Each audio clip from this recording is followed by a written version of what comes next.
De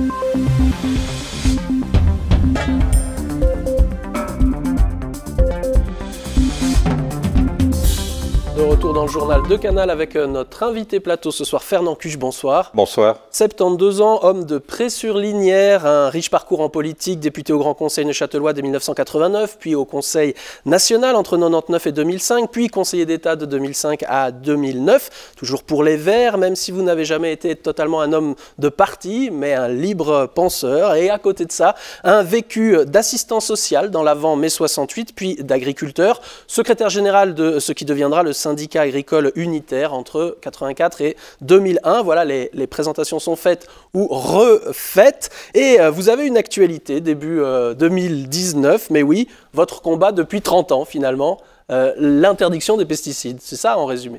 Oui, bon, quand on a acheté le domaine au Pré-sur-Linière, on a démarré tout de suite en agriculture biologique, il y a 44 ans de ça, parce qu'on avait conscience qu'on faisait fausse route en continuant d'utiliser des produits toxiques. Ce sont des produits toxiques et la terre, c'est une matière vivante. Alors, il se fait qu'on votera, nous, le peuple suisse, mais seulement en 2020, sur une initiative populaire fédérale pour une Suisse libre de pesticides de synthèse. On pourrait donc se dire que l'échéance n'est pas encore là, mais ce qui se passe depuis le début de l'année, c'est une chronique de dossiers.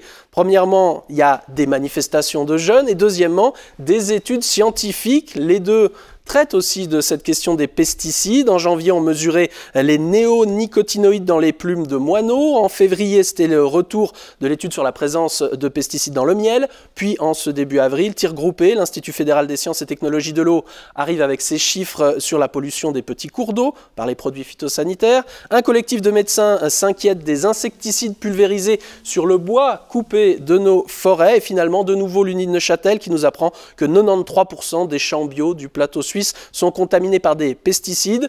Ce sont ces dernières études qui vous ont incité à prendre la plume.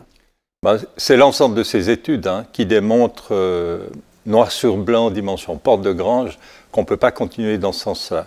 Et du point de vue de la responsabilité politique, il faut changer. Il faut changer l'objectif, il faut changer de paramètres.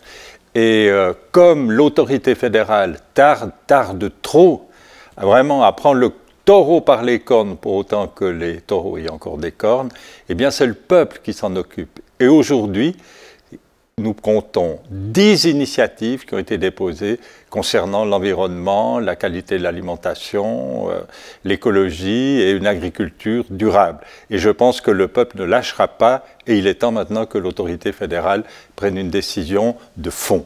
Même si, bon, la Confédération a un plan d'action dédié contre, en tout cas, certains pesticides et il conditionne l'octroi de ce qu'on appelle les paiements directs à ces prestations écologiques requises, dont le renoncement à certains de ces pesticides. Vous nous dites qu'il est impossible de faire coexister le bio et le conventionnel. On va peut-être tout de suite écouter ce que vous répond le directeur d'une chambre d'agriculture, en l'occurrence la CNAV, qui travaille auprès de l'entier du monde agricole, Yann Hugli. Il a succédé à ce poste au conseiller d'État Laurent Favre, c'était en 2012. Il reconnaît que ces différentes études mettent la pression sur les professionnels de la terre qui le vivent mal. Mais voici les précisions qu'il tient à apporter. Globalement, ce qui est important, c'est qu'on puisse quand même nourrir une partie de nos consommateurs suisses et qu'actuellement, on est à 50% d'auto-approvisionnement. Donc si on réduit encore fortement ou qu'on passerait dans un idéal ou dans son idéal tout en 100 produits, donc on perdrait 20-30% de denrées alimentaires. Et puis ces 20-30%, le souci, c'est qu'on les importerait. Et avec l'importation, on a encore moins de garanties de manger correctement. Tout ça, c'est un travail de longue haleine. Et le Conseil fédéral propose donc un plan d'action pour réduire encore de 50 à 75% ces produits de traitement. On va à la contre, on le sent fortement. Et puis je crois que l'agriculture veut être acteur, pas par plaisir, mais simplement il veut limiter l'utilisation lui aussi pour l'agriculture au sens large. Et ça passe par des nouvelles techniques, ça part par entre guillemets, des nouvelles matières qui permettent de réduire l'impact sur l'environnement. Ces nouvelles techniques, ces nouvelles matières, les chambres d'agriculture en citent quelques-unes. Progressivement, depuis 30 ans, on s'est mis à limiter les doses, limiter l'utilisation des pesticides entre les cultures et non plus sur le produit à consommer, développer une machinerie qui évite la dissémination dans le sol, des systèmes GPS pour éviter de doubler les doses. Qu'est-ce que vous répondez à tout ça ? Tout d'abord, concernant l'auto-approvisionnement, les 50 à 60% produits en Suisse par rapport à la consommation de la population, il ne faut pas se leurrer.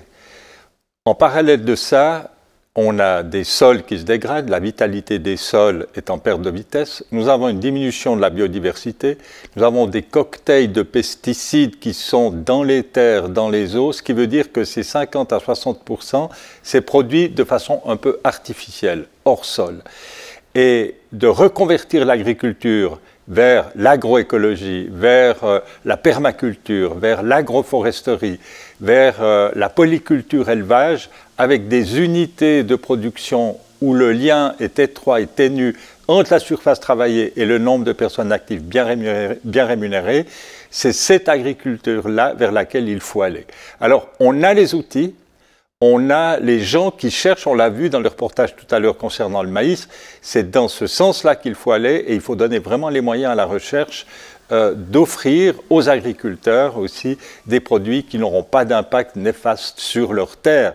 Et nous sommes dans une agriculture où depuis un certain nombre de générations, les paysans ont perdu pied sur leurs propres terres. Merci Fernand Cuchet. Les jeunes agriculteurs, ils sont particulièrement sensibles, nous a dit Yann Ugli, à cette préservation de l'environnement. C'est un signe d'espoir. On n'a pas pu parler de leur présence au manif, mais ce sera pour la prochaine fois. Merci. Bonne soirée.